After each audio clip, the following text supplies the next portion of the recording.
10ನೇ ಕ್ಲಾಸ್ಗೆ ಶೇಕಡ 10, ದ್ವಿತೀಯ ಪಿಯುಸಿಗೆ ಶೇಕಡ 5ರಷ್ಟು ಗ್ರೇಸ್ ಮಾರ್ಕ್ಸ್. ಹೌದು ವಿದ್ಯಾರ್ಥಿ ಮಿತ್ರರೇ, ಮಾರ್ಚ್ ಮತ್ತು ಏಪ್ರಿಲ್ನಲ್ಲಿ ದ್ವಿತೀಯ ಪಿಯುಸಿ ಮತ್ತು ಎಸ್ಎಸ್ಎಲ್ಸಿ ವಾರ್ಷಿಕ ಪರೀಕ್ಷೆ ಬರೆಯುವಂತಹ ವಿದ್ಯಾರ್ಥಿಗಳಿಗೆ ಶಿಕ್ಷಣ ಇಲಾಖೆ ಸಿಹಿ ಸುದ್ದಿಯನ್ನ ನೀಡಿದೆ.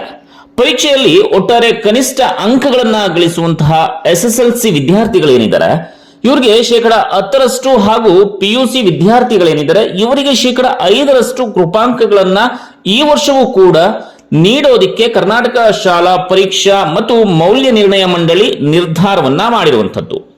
ಕರೋನಾ ಕಾರಣದಿಂದ 2020ರಲ್ಲಿ ಪರೀಕ್ಷೆ ನಡೆಸಿರಲಿಲ್ಲ. 2021ರಲ್ಲಿ ಎಲ್ಲರನ್ನ ಪಾಸ್ ಮಾಡಲಾಗಿತ್ತು.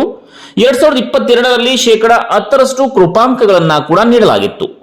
ಕೊರೋನಾ ಸಮಯದಲ್ಲಿ ಕಲಿಕೆ ಮೇಲೆ ಉಂಟಾದಂತಹ ಪರಿಣಾಮದಿಂದ ಮಕ್ಕಳು ಇನ್ನೂ ಪೂರ್ಣ ಪ್ರಮಾಣದಲ್ಲಿ ಚೇತರಿಸಿಕೊಳ್ಳದ ಕಾರಣದಿಂದ 2023ರಲ್ಲಿಯೂ ಕೂಡ ಕೃಪಾಂಕಗಳನ್ನ ವಿದ್ಯಾರ್ಥಿಗಳಿಗೆ ನೀಡೋದಿಕ್ಕೆ ಶೈಕ್ಷಣಿಕ ಮಂಡಳಿ ನಿರ್ಧಾರ ಮಾಡಿದೆ.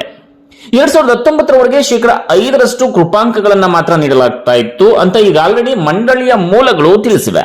ಇನ್ನು ಎಷ್ಟು ಅಂಕ ಸಿಗಲಿದೆ ವಿದ್ಯಾರ್ಥಿಗಳಿಗೆ ಅನ್ನೋದನ್ನ ನೋಡೋದಾದ್ರೆ, ಎಸ್ಎಸ್ಎಲ್ಸಿಯಲ್ಲಿ 6 ವಿಷಯಗಳ ಪೈಕಿ 3 ವಿಷಯಗಳಲ್ಲಿ ಉತ್ತೀರ್ಣರಾಗಿದ್ದಾರೆ. ಉಳಿದ 3 ವಿಷಯಗಳಿಗೆ ಕನಿಷ್ಠ 1ರಿಂದ ಗರಿಷ್ಠ 26 ಅಂಕಗಳವರೆಗೆ ಕೃಪಾಂಕ ದೊರೆಯಲಿದೆ.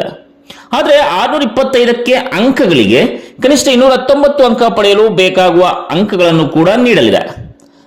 100 ಅಂಕಗಳ ಪರೀಕ್ಷೆಯಲ್ಲಿ 20 ಅಂಕಗಳಿಗೆ ಮೌಖಿಕ ಮತ್ತು 80 ಅಂಕಗಳಿಗೆ ಲಿಖಿತ ಪರೀಕ್ಷೆಯನ್ನು ನಡೆಸಲಾಗುತ್ತೆ ಅನ್ನುವಂಥದ್ದು ಎಲ್ಲ ವಿದ್ಯಾರ್ಥಿಗಳಿಗೂ ಕೂಡ ತಿಳಿದಿರುವ ವಿಚಾರ.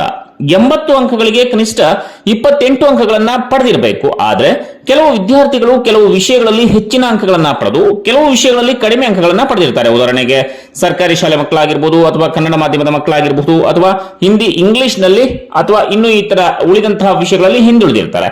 ಸೊ ಅಂತಹ ವಿದ್ಯಾರ್ಥಿಗಳಿಗೆ ಪರಿಗಣನೆ ತೆಗೆದುಕೊಂಡು ಅವರಿಗೆ ಕೃಪಾಂಕಗಳನ್ನ ನೀಡೋದಕ್ಕೆ ಹೀಗಾಗಿ ಶೈಕ್ಷಣಿಕ ಮಂಡಳಿ ನಿರ್ಧಾರವನ್ನ ಮಾಡಿರುವಂತದ್ದು.